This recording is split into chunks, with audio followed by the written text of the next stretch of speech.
Without self-confidence, life is like a boat drifting in a river without direction, without purpose.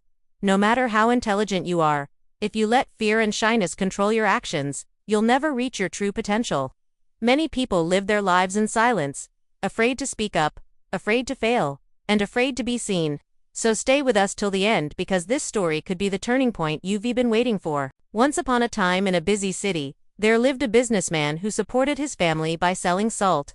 He had a small family with a wife and 2 sons. His elder son was very shy and hesitated to speak with others, while his younger son was confident and outgoing. The businessman was getting older and wanted to retire, but he was worried about who would take over his business. He loved both his sons equally and couldn't decide between them. One day, he came up with a plan. He called both his sons and told them, "My dear sons, I'm old now and I want one of you to take over my business. To decide who is more capable, I have a task for you. I will give each of you 1 bag of salt and $1,000. You must go to the nearby town, sell the salt, and return by evening.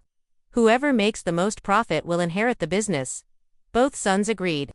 The younger son, full of confidence, immediately took his bag of salt and the money and set off for the town. The elder son, however, was filled with doubt. He thought to himself, "How can I sell a whole bag of salt in one day? People only buy a little salt at a time. What if no one buys from me? What if I fail?" He stood there, hesitating, his mind racing with worries. His father noticed his anxiety and said, "Son, just believe in yourself. You are more capable than you think." Encouraged by his father's words, the elder son took a deep breath, picked up his bag of salt and the money, and started his journey. As he walked, he kept thinking about how to sell the salt. He remembered how his father always treated his customers with kindness and respect. This gave him an idea.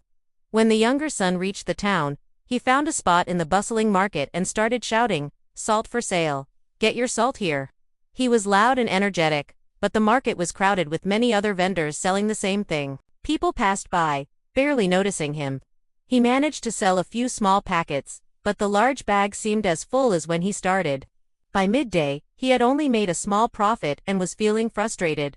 Meanwhile, the elder son arrived in the town. Instead of heading straight to the market, he decided to walk around the residential areas. He noticed many people working in their gardens, looking tired and thirsty under the hot sun. He used his $1,000 to buy a large water cooler, some cups, and a big block of ice. He found a shady spot under a tree near the main road and set up his stall. He filled the cooler with water and added a little bit of salt and a squeeze of lemon he had bought. He then started offering free cups of refreshing, lightly salted lemonade to the tired workers and passers-by. He didn't ask for money. He simply smiled and said, "It's a hot day. Please have some refreshing water to cool down." People were surprised and grateful. They enjoyed the cool drink and started talking to him. As they drank, he would gently mention, "This refreshing drink is made with a pinch of the finest salt, which helps your body stay hydrated. I have the same high-quality salt for sale if you're interested." Because he had been so kind and generous, people were happy to buy from him. They felt a connection. They trusted him.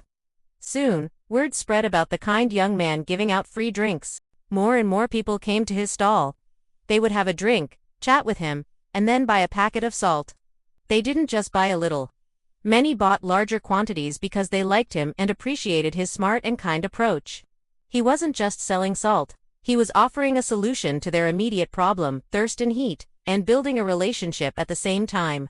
As evening approached, the younger son returned home, looking defeated. He had only sold about a quarter of his salt bag and had made a very small profit.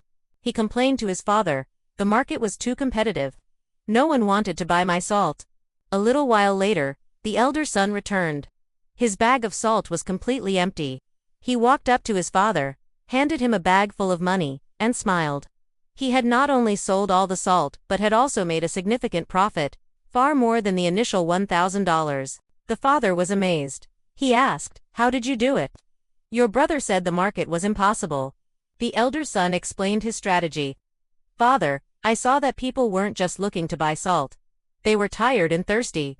So, I used the money you gave me to help them first. I gave them something they needed at that moment. By showing them kindness, I earned their trust. And once they trusted me, they were happy to buy my salt." The father's eyes filled with pride. He looked at his elder son, who was now standing tall, speaking with a newfound confidence. He had not only succeeded in the task but had also overcome his shyness. He had proven that true business acumen isn't about being the loudest, but about being the smartest and the most empathetic. The father announced, "My elder son, you have proven yourself. You have not only made a great profit, but you have also shown wisdom, creativity, and compassion. You understand people. The business is yours." The younger son, listening to his brother's story, understood his mistake. He had focused only on selling, while his brother had focused on serving. This story teaches us a powerful lesson.